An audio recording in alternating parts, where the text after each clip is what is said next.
Irmãos, nós estamos lendo o Evangelho de Marcos pelas manhãs de domingo. Quero convidar você a abrir neste Evangelho, agora no capítulo 1, versículo 29. Marcos, capítulo 1, a partir do versículo 29. Evangelho de Marcos, capítulo 1. A partir do versículo 29. Diz assim: Depois de sair da sinagoga, Jesus foi para a casa de Simão e André, acompanhado de Tiago e João. A sogra de Simão estava de cama, com febre, e logo lhe falaram a respeito dela. Então Jesus aproximou-se, tomou-a pela mão e a levantou. A febre a deixou e ela começou a servi-los. Quando anoiteceu, depois que o sol se pôs, trouxeram-lhe todos os doentes e endemoniados, e toda a cidade estava reunida à porta da casa. E ele curou muitos doentes, acometidos de diversas enfermidades, expulsou muitos demônios, mas não permitia que os demônios falassem, porque eles sabiam quem ele era. De madrugada, ainda bem escuro, Jesus levantou-se, saiu e foi a um lugar deserto e ali começou a orar. Então Simão e seus companheiros saíram para procurá-lo, e quando o encontraram, disseram-lhe: todos te procuram. Jesus lhes respondeu: vamos a outros lugares, aos povoados vizinhos, para que também eu pregue ali, pois foi para isso que vim. Foi então por toda a Galileia, pregando nas sinagogas deles e expulsando os demônios. Senhor, obrigado, Pai, por essa manhã.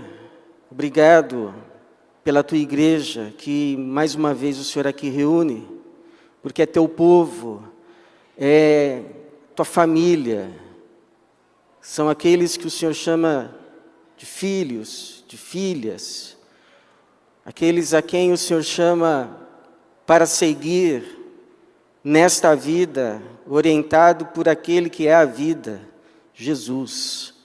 Nos ajuda a aprender a seguirmos a Jesus nessa vida, a fim de que a nossa vida não seja vã, mas tenha sentido eterno, e ouça do Senhor no último dia que fomos fiéis. Essa é a nossa oração, ó Pai, para a Tua glória. Fala conosco, em nome de Jesus. Amém. Se você pudesse escolher qualquer pessoa do mundo para passar um dia com essa pessoa, a fim de aprender dela e com ela, quem seria? Esses discípulos passaram com Jesus. Marcos vai expor, desde o verso 21 deste capítulo 1, até o 39 que lemos, as primeiras 24 horas destes primeiros discípulos, Pedro, André, Tiago e João, com Jesus. O que temos é uma narrativa do primeiro dia com Jesus. As primeiras 24 horas de discipulado com o Senhor. E nessas primeiras 24 horas, nesse primeiro dia andando com Jesus, esses discípulos aprendem só de observar como Jesus vive o seu dia. Pelo menos já duas lições. A primeira, aquela que o próprio Jesus verbalizou e está registrada no capítulo 10 deste Evangelho, versículo 45. O Filho do Homem não veio para ser servido, mas para servir. E Uma segunda lição que certamente eles aprenderam já no primeiro dia com Jesus, só de observar como Jesus vive o seu dia, é que aqueles que são alcançados pelo servir de Jesus, pela sua salvação, pela sua cura, pela sua libertação, passam a servir também, formando ao redor dele uma nova comunidade nesse mundo, a comunidade do serviço, formada por homens e mulheres que passam a viver, ter como alvo de vida, objetivo, servir uns aos outros. É o que a gente vê aqui nesse texto, quando Jesus cura a sogra de Pedro, que estava acamada, estava prostrada, numa cama com uma febre que insistia em não a deixar. Então Jesus se aproxima dela, a toma pela mão, a levanta, e o que acontece? Versículo 31. Então Jesus aproximou-se, tomou-a pela mão e a levantou, a febre a deixou, e ela começou a servi-los. Veja, não é servi-lo, não, eu só sirvo a Jesus. Servi-los. Tinha Jesus, mas também tinha Pedro, tinha Tiago, tinha André, tinha João. Servi-los. E se eu e você somos de Jesus, se eu e você, nós seguimos de fato a Jesus, não estamos excusados. Porque fomos também incluídos no seu reino, o reino do servir. Pergunta que fica, porém, é: como é esse servir? Somos chamados para viver como Jesus, viver para servir. Não vim para ser servido, mas para servir. Como é esse servir, segundo Jesus? Bom, primeiro é um servir orientado e emanado da nossa comunhão com Deus. Não servir assim, eu acho que eu vou fazer isso para Jesus. Mas é um servir que emana da nossa comunhão com Ele. A gente não faz o que quer para Ele, a gente faz o que Ele nos diz para fazer. Mas como vamos saber se primeiro não estivermos com Ele? Eu ouço, e é comum a gente dizer muitas vezes, eu gostaria de ter mais tempo para orar. Eu gostaria de ter mais tempo para estar com Deus, mas é que eu estou tendo muito trabalho agora. Minha agenda está cheia, eu estou superlotado de afazeres, sobrecarregado. Eu espero um dia ter menos serviço, menos obrigações, para poder ter mais tempo com Deus. Interessante é que muito trabalho nunca foi impedimento para Jesus estar com o Pai. E dedicar seu tempo à oração. Veja como o dia de Jesus foi intenso. De manhã, pregando na sinagoga e expulsando o demônio. À tarde, curando a sogra de Pedro. No fim da tarde, comecinho da noite, começa a se formar uma fila que vai não tendo fim, vai se aumentando e aumentando, porque as pessoas da cidade, toda a cidade começa a trazer a ele os seus enfermos, os endemoniados, e O que o texto vai dizer, o sentido é que ao redor da casa, o movimento era tamanho que o movimento das pessoas pareciam ondas ao redor da casa. E Jesus curou a muitos, libertou a muitos, num servir que provavelmente foi até tarde da noite. Jesus deveria já estar exausto. Mas olha o que diz o verso 35. De madrugada, ainda bem escuro, Jesus levantou-se, saiu e foi a um lugar deserto e ali começou a orar. Orar. Estar com Deus. Saber quais seriam os próximos passos. É atribuída a Lutero esta frase: tenho tanto trabalho a ser feito amanhã, que devo passar as primeiras 3 horas do dia orando. Não vou dizer a você que você tem que passar 3 horas orando antes de começar o dia. Mas, sinceramente, eu não me arriscaria a ir para o dia sem antes estar com Jesus, para receber dele a sua orientação e do seu poder. Porque, como ele mesmo nos avisou, sem mim, nada podeis fazer. Então pode ter pressa, pode sair correndo, mas sem mim, nada. Absolutamente nada podeis fazer.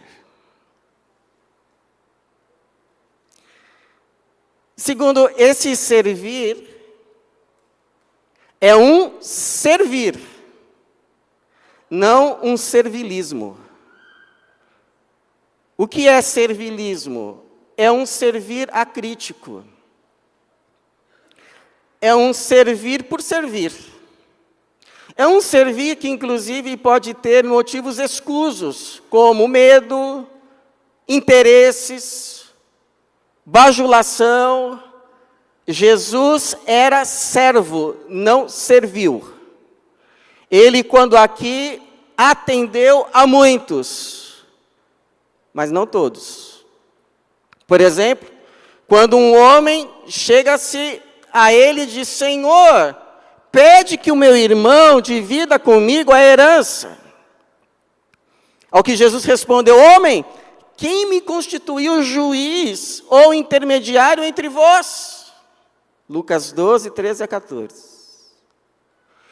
Quando a mãe de Tiago e João se aproxima dele e diz: Senhor, concede que esses meus 2 filhos, um se sente à sua direita, outro à sua esquerda, no seu reino. Ao que Jesus responde: o sentar-se à minha direita, à minha esquerda, não me compete concedê-lo. Isso será dado para quem está preparado por meu Pai. Mateus 20, 21, 23. Quando Herodes, o rei, se alegra em ver Jesus e diz assim: faz aí um milagre para eu ver. Jesus sequer lhe dá resposta. E quando vem a ele com esse urgente, exigente pedido e solicitação, todos te procuram. Ele diz: vamos a outros lugares, aos povoados vizinhos, para que também eu pregue ali, pois foi para isso que vim. Jesus veio para servir, não para agradar todo mundo. A gente serve a Deus servindo as pessoas, sim. Mas em tudo que Ele requer e quer de nós. Não em tudo que elas querem e requerem de nós. E é a nossa comunhão com Deus que vai nos ajudar a discernir uma coisa e a outra. Não, isso que se está requerendo de mim agora, bate com o que Deus falou comigo hoje, com as obras que Ele preparou para eu andar hoje. Ou, não, isso é um desvio do propósito.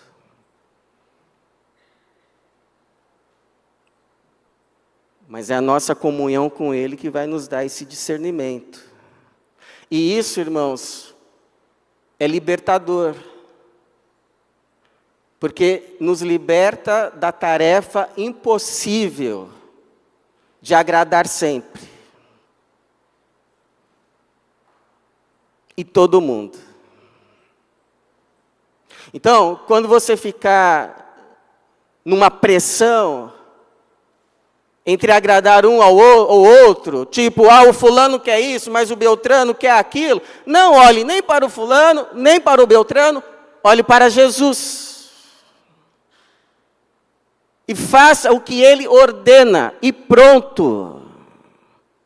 Porque quando você faz o que Jesus ordena, você faz o bem, abençoa todo mundo. Ainda que não agrade ninguém. Nenhum, ou nem o outro, ou ninguém. Você pode ter certeza que abençoou a todos. Como o Paulo vai dizer, Gálatas 1:10.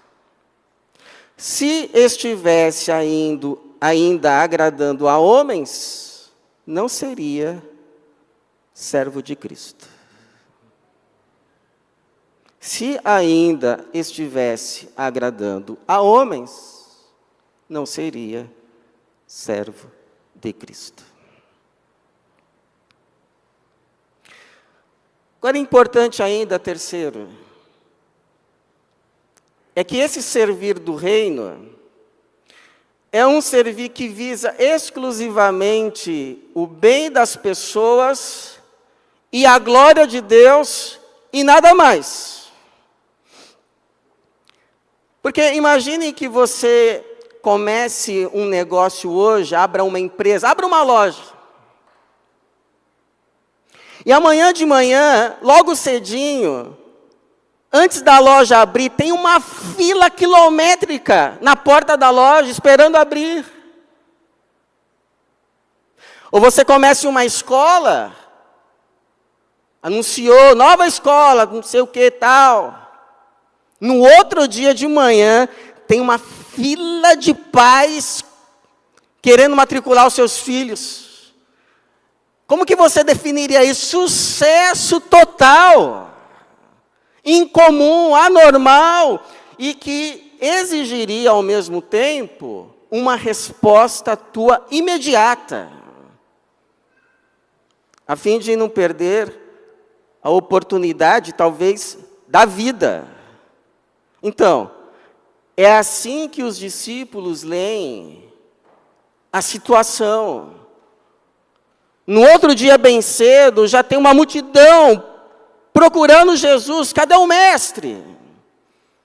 Queremos ver Jesus. E os discípulos, então, um dia de ministério e tudo isso, eles saem à procura de Jesus, correndo. Ele não pode perder essa oportunidade. E quando o encontram, talvez digam ofegante, todos te procuram. Talvez alguém arriscaria, Senhor, o Senhor fez sucesso. em Cafarnaum, uma cidade importante. Senhor, é de Cafarnaum para Jerusalém. E de Jerusalém para o topo do mundo, Roma. Estavam entusiasmadíssimos. Por isso que tem até um quê de repreensão. O que o senhor está fazendo aqui? O povo está lá. Mas Jesus não vê assim. E aí ele responde, versículo 38. Jesus lhes respondeu: vamos a outros lugares, aos povoados vizinhos, para que também eu pregue ali, pois foi para isso que vim. Não vim para fazer sucesso. Igual um professor de pregação chamado Randall Robinson. Ele diz assim: tudo que a gente acha que é de um jeito, a Bíblia vai dizer que é de outro. Então, por exemplo,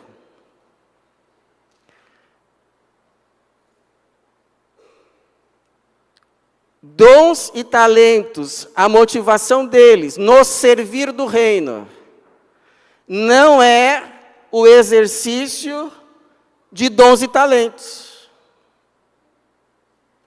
Nem a exibição deles, muito menos. O exercício de dons e talentos é meio, não alvo.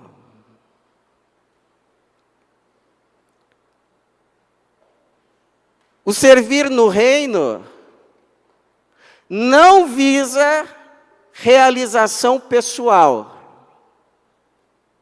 Embora servir no reino realize muito. Mas não é o alvo. Servir no reino não tem como propósito lucro, fama, nem ascensão social. Servir no reino só tem dois propósitos legítimos: o bem de quem se serve e a glória de Deus. Qualquer outro motivo além destes é perversão. Perversão. Então, irmãos, examinemos os nossos corações. Principalmente nós que servimos, por que o fazemos? Quais são as reais motivações? Porque Paulo vai dizer que Jesus virá